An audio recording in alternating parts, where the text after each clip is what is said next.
Hi friends, ఈజీగా chicken biryani ఎలా ready చేసుకోవాలో చూద్దాం రండి.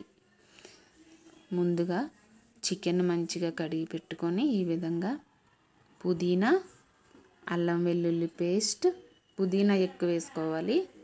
ఒక కట్ట, చిన్న సైజు కట్ట ఉంటుంది కదా, ఆ కట్ట మొత్తం వేసుకోవాలి. ఆకులు తీసుకొని మంచిగా కడిగి ఇలా ఈ విధంగా వేసుకొని ఒక నిమ్మకాయ, పెద్ద సైజు నిమ్మకాయ ఉంటుంది కదా, ఒక నిమ్మకాయ వేసుకోవాలి.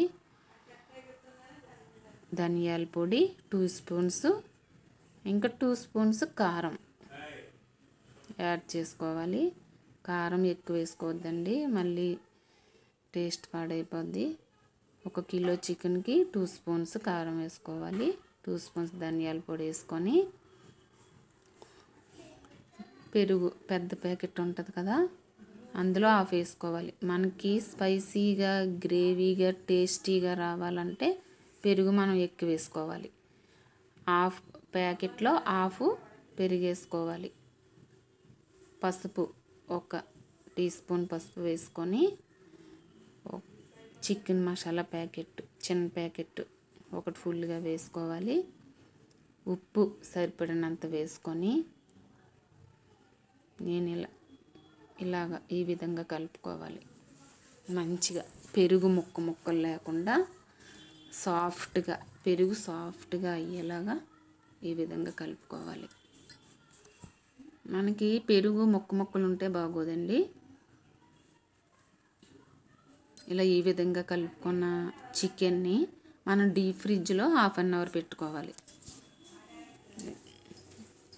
ఎందుకంటే మనకి మంచి టేస్ట్ రావాలంటే 1/2 అవర్ డీప్ ఫ్రిడ్జ్లో పెట్టి, ఒక కళాయిలో బాస్మతి రైసు వాటర్ వేసి ఉడికించుకొని, ఒకవైపు బవన్ పెట్టుకొని షాజీరా, మొగ్గలు, యాలకులు, ఇంకా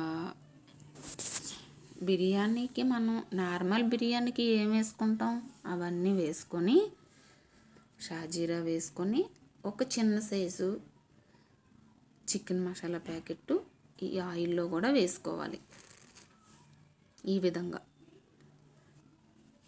నెక్స్ట్ మనం మెంతికూర ఉంటుంది కదండి, ఆ మెంతికూర కూడా మనం వేసుకుంటే చాలా టేస్టీగా ఉంటుంది. అల్లం వెల్లుల్లి పేస్ట్ వేసుకొని ఈ విధంగా కలుపుకుంటున్నాను. స్మాల్ ఫ్లేమ్లో చేసుకోవాలి ఇది, ఎందుకంటే పొడే కదా వేస్తున్నాము. స్మాల్ ఫ్లేమ్లో అల్లం వెల్లుల్లి పేస్ట్ వేసుకొని, మెంతి ఆకులను కూడా వేసుకుంటున్నాను నేను. మెంతి ఆకులు వేసుకుంటే చాలా టేస్ట్గా ఉంటుంది. ఇంకా కొంచెం మిరియాల పౌడర్ని కూడా యాడ్ చేసుకుంటున్నాను. మిరియాల పౌడర్ యాడ్ చేసుకున్నాక ఫ్రిడ్జ్లో పెట్టిన చికెన్ ఉంది కదా, ఆ చికెన్ని తీసుకొచ్చి ఈ ఆయిల్లో వేస్తా. చాలా టేస్టీగా ఉంటుందండి, ట్రై చేయండి ఒకసారి. ఆ చికెన్ని ఇందులో వేసుకొని ఆయిల్లో 10 మినిట్స్ ఉడికించాలి. 10 మినిట్స్ బాయిల్ అయ్యాక మనం ఒకవైపు రైస్ పెట్టుకున్నాం కదా, బాస్మతి రైస్, అది హాఫ్ ఉడకాలి, అంటే 50% ఉడికిపోవాలి రైస్. ఈ విధంగా చికెన్ని 10 మినిట్స్ ఉడికించుకొని, ఒకవైపు రైస్ మనం ఉడికించాం కదా, అది వాటర్ తీసేసి ఓన్లీ రైస్ మాత్రమే వేయాలి. మొత్తం వడకట్టుకొని ఈ విధంగా జాలీలో తీసుకొని, ఈ చికెన్ దాని మీద ఈ రైస్ వడకట్టుకొని వేసుకోవాలి. వాటర్ ఉంటే పాడైపోద్దండి, వాటర్ లేకుండా ఓన్లీ రైస్ మాత్రమే తీసుకోవాలి.